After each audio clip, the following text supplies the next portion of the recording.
This Torah class is brought to you by TorahAnytime.com.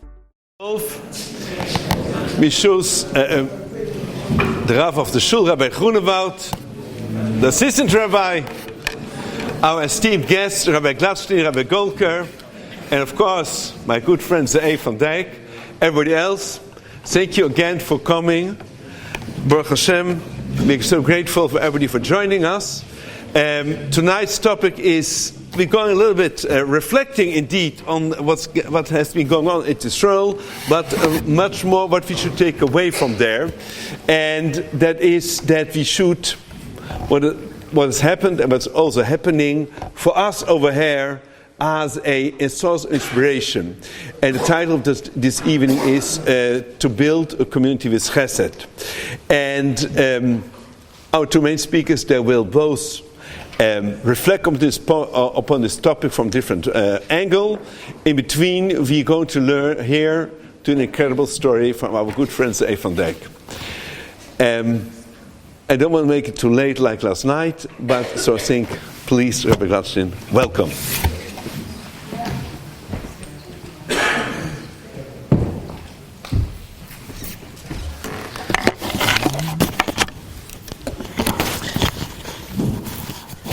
Okay, good evening, everyone. You know, I'm very surprised that here in Europe on Xmas, on Nittel, there's so much learning. Usually there's not always learning on Nittel. Actually, by many Rebbes on Nittel, instead of learning, they say traditional jokes. You know that? Instead of learning, they like to say traditional jokes. So I would like to share with you a few of the Masorah Dika jokes that the Rebbe say on Nittel. Before we begin, we'll start with some Milsa D'Bdichusa, as they say. You know, the minhag is that when the nuns graduate their process, so they would gather, and they actually have a chasana. They have a chasana. You know who they marry? They marry the yozel. That's what happens. And they all gather there, and it's a big simcha. And at the chasana, there's a yidula sitting there. And he's eating herring, and he's eating kichel, and he's really getting involved in the kiddush. And everyone's looking at him. Well, what are you doing here? What are you doing here? To me, I'm here mitzad the chassan.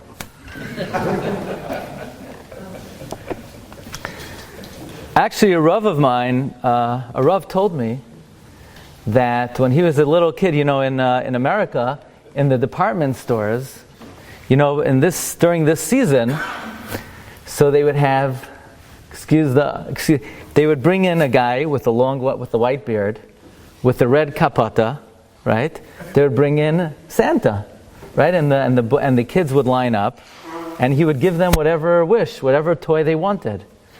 So here he's a young kid, and he knows he's Jewish, and he doesn't believe in this, but all the little kids, they're getting presents.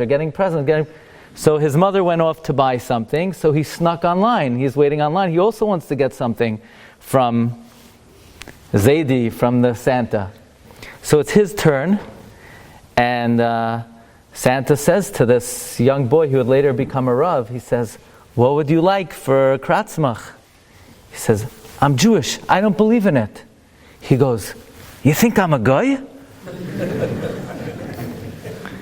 And he gives the boy all kinds of gifts, like a whole bag of gifts. And the goyim are looking, why did this kid get so many gifts? So his mother said, "I can't believe it. You went to Santa? How can you do that?" So he said, "What do you mean? He's a Yid. He's a Yid." Okay, we didn't come tonight to hear jokes because it's already Matza'e Nittel. Even though in America, right now it's Nittel, and I'm American. But I think we could be Makel. We could already start learning. We're here tonight to speak about Chesed. The Gemara says in Masechta Shabbos on Daf Kuf Daled that young boys came into the Beis HaMedrash and they said a chiddush, that a chiddush like this had not been said even in times of Yehoshua ben Nun. You know what they said? Aleph Beis Gimel Daled. Aleph Beis, Aleph Bina, learn Torah. Gimel Daled, Gimel Dalim, do Chesed. Says the Chavetz Chaim, what were these boys saying? These boys were teaching a fundamental lesson, that even though there's 613 mitzvahs, but some mitzvahs are more important than others. That in Judaism, there are ikarim. There's what we call the meat and potatoes of Judaism. There are mitzvahs that are more important than other mitzvahs. Do you know what the two most important mitzvahs in the Torah are? Number 1, Aleph Bina, learn Torah. Number 2, Gimel Daled, Gimel Dalim, to do Chesed. Ad Kedei Kach, it goes so far that the Gemara says in Masechta Shabbos, Gedoyla hachnasas orchim yoiser mehashkamas beis hamedrash. Inviting guests is greater than coming early to the shul, to daven. Gedoyla hachnasas orchim yoiser mehashkamas beis hamedrash. Let's try to understand that. How could inviting guests to our table, to our home, how could bringing in orchim, how could that be greater than hashkamas beis hamedrash? Avraham Avinu is the paragon of Chesed. Avraham is the semel of Chesed. Chesed li Avraham. I am sure that Avraham Avinu excelled in all types of Chesed. And there are many forms of Chesed. You have Hachnosas Kallah, helping a young bride get married. You have Bikur Chaylim, visiting the sick. You have Levayas Mayas, you have lending money. You have escorting the dead. You have burying the dead. Certainly, Avraham Avinu excelled in all aspects of Chesed. But did you ever take notice that there's one form of Chesed that the Torah describes and breaks down in very, very great detail? Which aspect of Avraham's Chesed does the Torah describe in the greatest detail? Hachnasas orchim. Why is that? Why of all forms of Chesed does the Torah tell us a narrative about Avraham Avinu's hachnasas orchim? Why doesn't the Torah say, there was a sick person, his name was Pliny, and he was in the hospital, and Avraham Avinu came, he ran 5 miles in the heat to visit this person, and he washed the floor, and he got him medicine, and he got him a doctor. No, we don't have any stories about Avraham Avinu's Bikur Chaylim. We don't have any accounts that Avraham Avinu met a young bride who maybe was an orphan and she had no way to go to the chuppah. So the Torah says Avraham Avinu raised money to marry her off. Why does the Torah speak specifically about hachnasas orchim? And even moreover, why would the Torah describe Avraham Avinu's hachnasas orchim to people who don't need a home, who don't need food, who have no needs at all? Why describe hachnasas orchim in an instance where the people are not needy? Wouldn't it be more logical for Avraham Avinu, or for the Torah to describe a case of people who are actually homeless, actually had nothing to eat, actually were starving? Why utilize as the paragon of Chesed a situation where the people didn't need Chesed? They were angels. They were not lacking in anything. And herein lies the key to understanding the principle behind Chesed. If you ask most people, why do we do Chesed? Why do we lend money to people who need it? Why do we invite guests? Why do we visit the sick? We would say because they need my service. They're lacking. They don't have money. They don't have a home. They don't have food. And I'm trying to help them. Or I feel bad for them. I'm sympathetic to their need. I have empathy to the cause. All of these are very good reasons, but they don't cut to the root of the matter. These are not the true reasons for Chesed. So let's examine, what is the purpose of Chesed? Why do we do Chesed?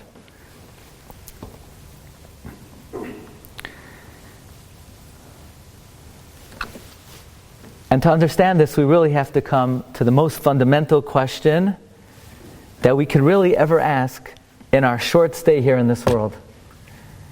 And that is, let's ask, why did Hashem create the world? Why did the Creator create this amazing world? What does He get out of it? What does Hashem have out of this world? And we are taught, Olam Chesed Yibaneh. The Rebbeinu Shem created the world in order to do Chesed for us. What is the Chesed that Hashem created the world to do? The greatest Chesed is the Rebbeinu Shem created this world for us to enjoy the great happiness of the afterlife, to be misdabek to the Shekhinah, to cling to the reality of the Creator. So the simple question is, okay, great. Hashem created us for the greatest joy imaginable. That is, l'hisaneg al Hashem, to delight in the splendor of the Shekhinah. So then, just put us there. Just put us in the world to come, and we will bask in the splendor of the Shekhinah forever. And the Zohar HaKadosh tells us there's just one problem with that. The Zohar HaKadosh says that had Hashem put us straight in Olam Haba, we would not enjoy the happiness of the world to come. We would be ashamed. We would be embarrassed. It's called Nahama d'chsufa. It's called embarrassed bread. People don't enjoy when they're given something for free.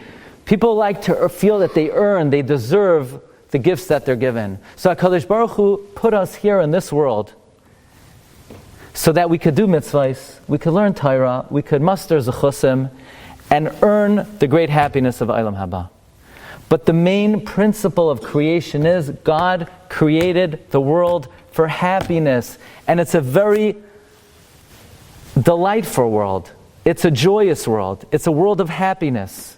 Look, Hashem could have created us where 3 times a day we take out a bottle of pills. We take a gray pill. In this gray pill, it could have contained all the protein, carbohydrates, minerals, and vitamins you needed, and we'll swallow the pill 3 times a day. But Hashem didn't do that. Hashem gave us endless flavors, endless tastes, endless types of food, crunchy,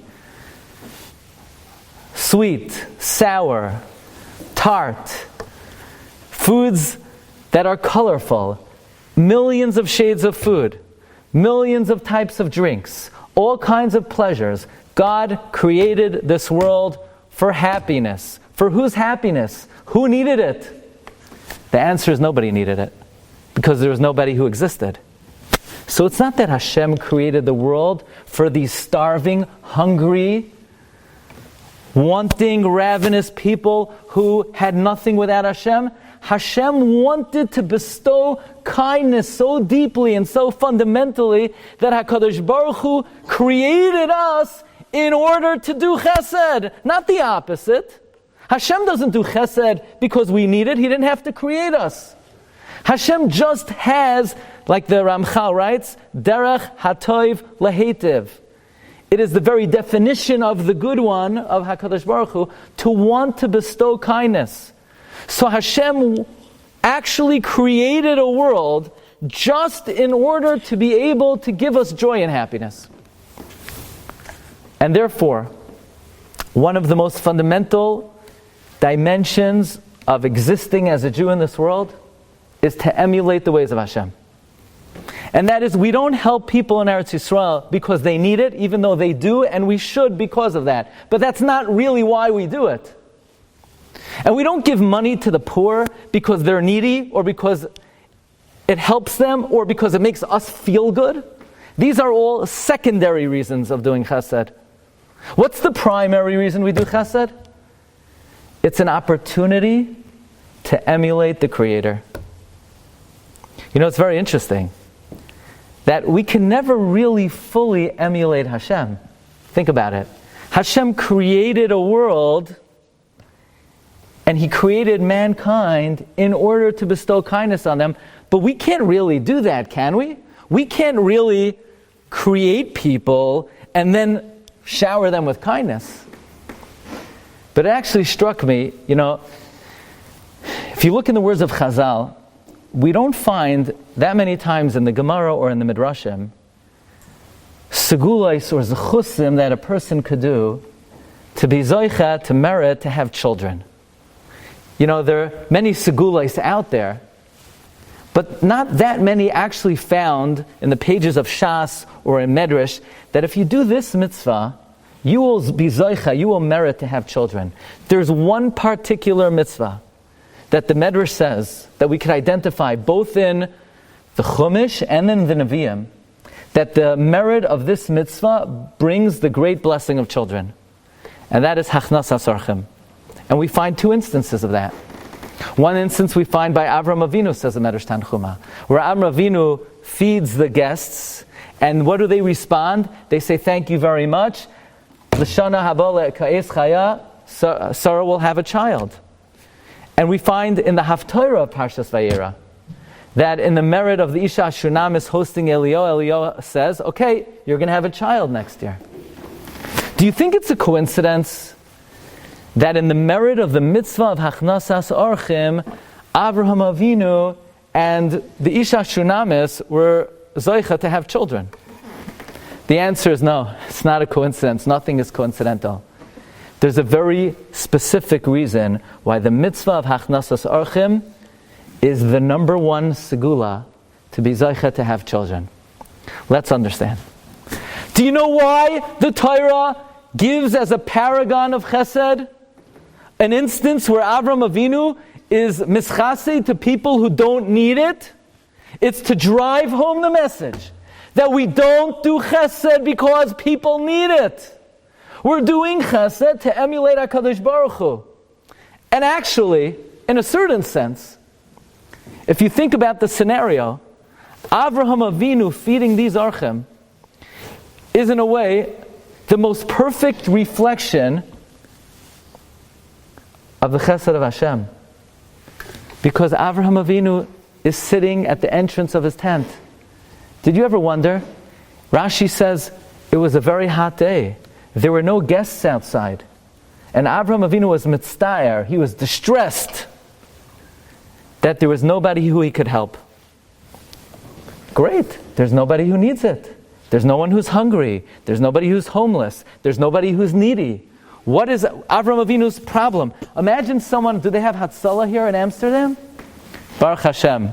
I mean, you shouldn't need it. But imagine, in America, Hatzalah, imagine you have a guy, he's waiting on the corner.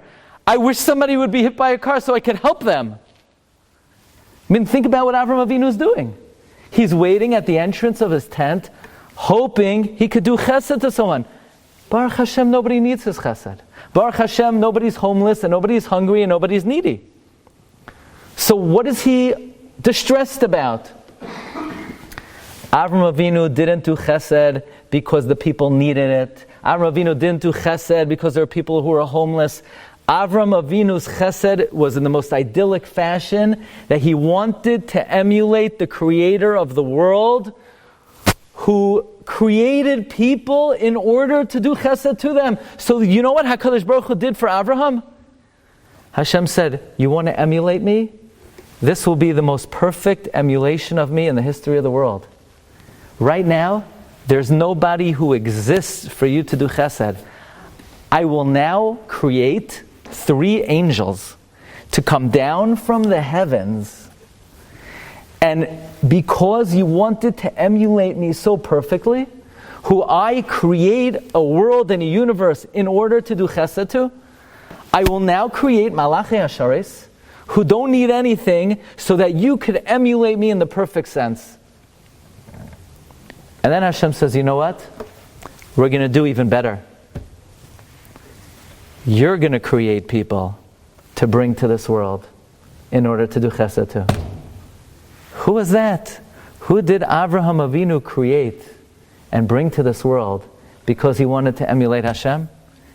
Yitzchak Avinu. The Medrash teaches us, in the merit of the Hachnasas Orchim of Avraham, he was zoicha to create someone like the creator of the world, bring them down to the world in order to do chesed to them. That is the secret why, in the merit of the Hachnasas Orchim of Avraham Avinu, he was zoicha to have a child.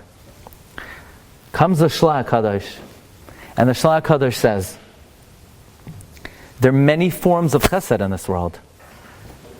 There are many, many forms. There's visiting the sick, there's lending money, there's marrying off an orphan. There's so many different types of chasadim. I know they have all kinds of gemachs. I mean, it's unbelievable the variety of gemachs. They lend out pillows for a bris. If you need, I don't know, it's, we spoke last night about the creativity of various chasadim. But says the Shla HaKadosh, of all the myriad of types of chesed there are in the world, do you know which type of chesed most perfectly emulates HaKadosh Baruch Hu? It's Hachnasas Orchim. Because whose home is this world? It's the house of Hashem. And Hashem says, He opens up the door for us with a big smile and He says, come into my home. and He gives us room and board and food and clothing. And guess what? He's such a good host that He disappears and we forget about Him. The best type of host is the host that makes you think it's actually your home. The best type of host moves out. He gives you the keys. He gives us the deed. Here it is. The Rebbeinu Shem says, this is my world. I'm the Baal Habayis, and I make you think you're the Baal Habayis. That's how comfortable we are in this world. We don't even remember He's in charge. That's the level of Hachnosas Orchem Hashem does for us in this world. Therefore, says the Shlah HaKadosh, of all the various forms of Chesed that the greatest Baal Chesed in history did, the type of Chesed which is explicated and given the most detail about is Hachnosas Orchim, because the best, the most perfect way to emulate HaKadosh Baruch Hu is Hachnosas Orchim.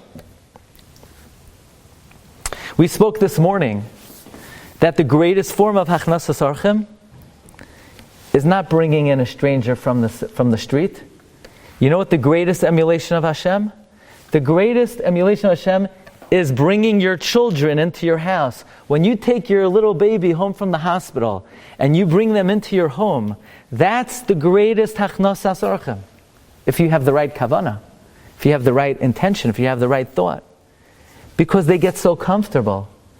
They even keep their shoes on and they get their carpet all muddy. They think it's their house. And they open up the fridge whenever they want. And they take out the milk and they don't put it back. And then they eat dinner and they don't clean up after themselves. And they sleep in your bed and they don't make it afterwards. And you let it slide. And you know what you say to yourself? This is what an opportunity it is to emulate the Creator of the universe, who, He gives us food. Do we always thank Him properly? He gives us a bed. Do we always thank Him properly? But Hashem says, make believe it's your home. Make yourself at home. Make yourself comfortable here. And of course, it's our responsibility always to thank Hashem, and always to acknowledge, and always to recognize. But the reality is, we fall very short. But the least we could do is sort of stop and think for a moment that everything we do, and of course Chesed to the community is wonderful, and is the backbone of the community. And perhaps we'll hear more about that. But when we break it down to the most fundamental level, just the fact that we go to work every day, and when a Jew goes to work, we think, I am going to work to take care of children who are needy, whether those children might be your children. And I'm going to work to take care of my wife, of a woman who might need help. That might be your wife. Or I'm taking care of my home for a man who would be on the street without me. It might be your husband also. That is the fundamental kavanah that a person should think. In the very simple things that we do every day, in caring for our children, in caring for our spouse, in caring for our parents, we think we are emulating the Creator of the universe who brings us into His great home, and He does it with a smile, and He doesn't expect too much from us. Just a little thank you before and after. And in the merit of Chesed, Hashem blesses us, especially in the merit of Hachnasas Orchim. It is a great segula, and it is a great blessing for the great zechus of bringing children into this world. Actually, the Alter of Slobodka has an amazing insight. If you were to ask, well, what was Avraham Avinu's greatest chesed that he ever did? If we could identify, what was the greatest act of chesed that Avraham Avinu ever did? You know that the Medrash says the greatest act that Avram ever did was when he buried Sarah. And the Alter of Slobodka asked, when he buried Sarah, what's he supposed to do with her? It's his wife. He's going to leave her on the side of the road? Was that a chesed that Avram Avinu buried his wife? And this is considered, the Medrash says, the greatest act of chesed that Avram Avinu ever did.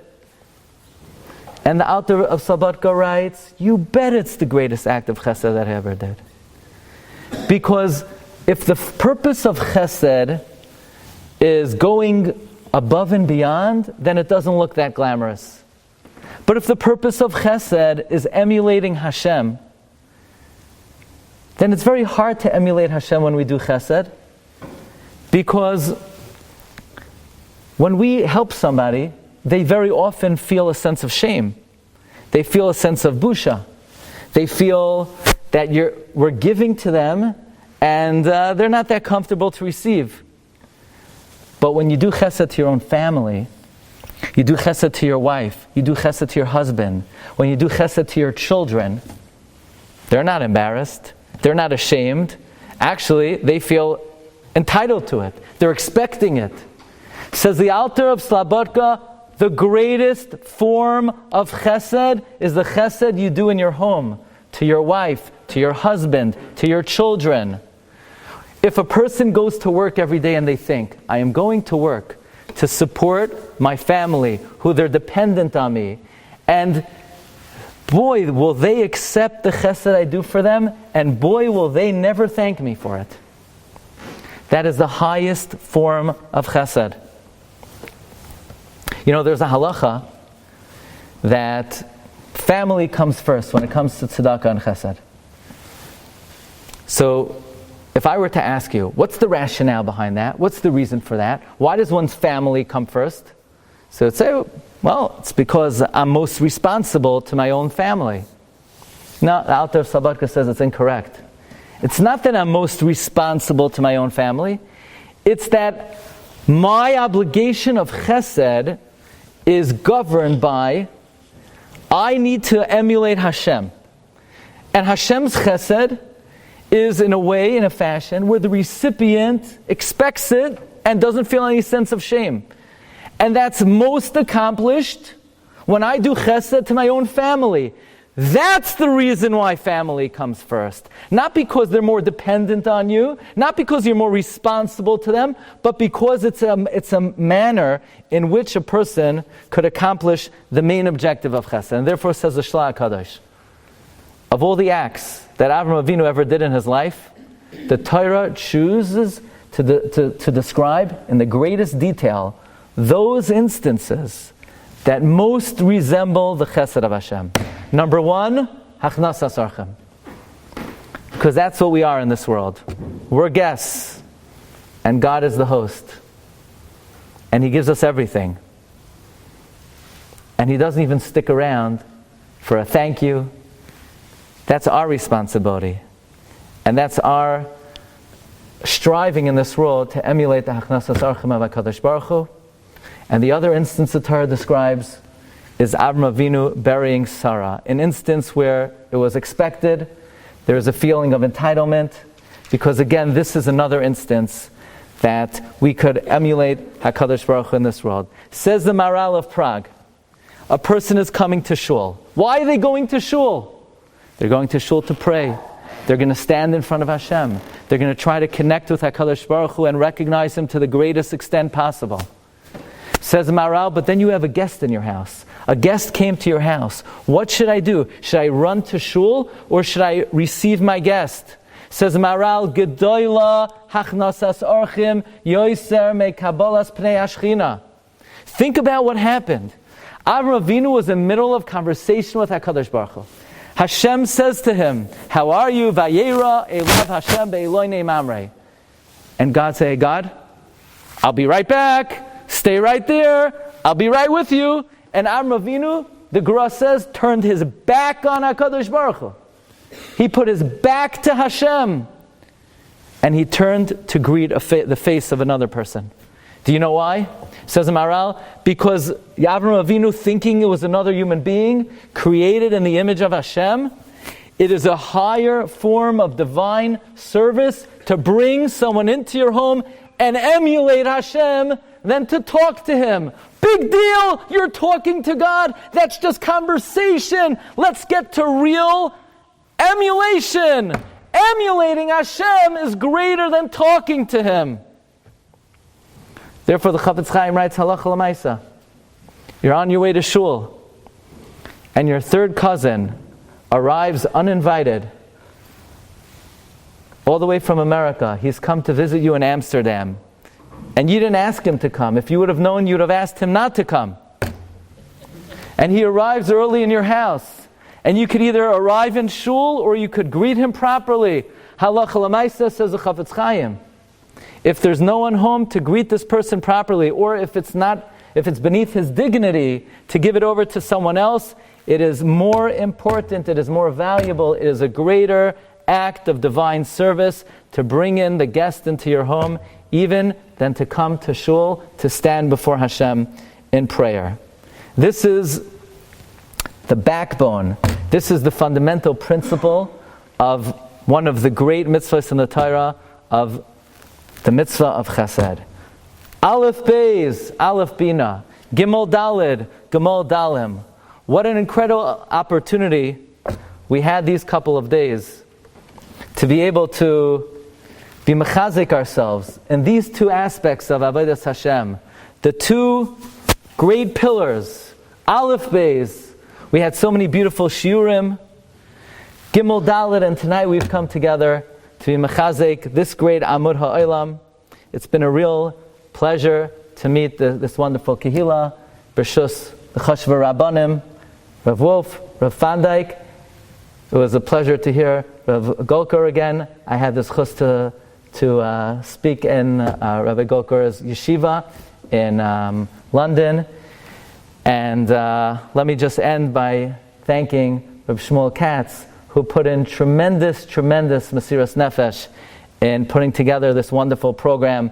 Rabbi Katz called me quite a while ago, and to move all the parts together to make this come to reality is really testament to Rabbi Katz's love for your community, love for advancing the cause of Torah and Yahadus in this community. So I thank Rabbi Katz for giving me this wonderful opportunity, and we're mavarech the entire Kehillah and Rabbi Katz with continued siyata d'shmaya, lahagdil Torah lahadira. Thank you so much for hosting me. Bracha v'hatzlacha. Thank you.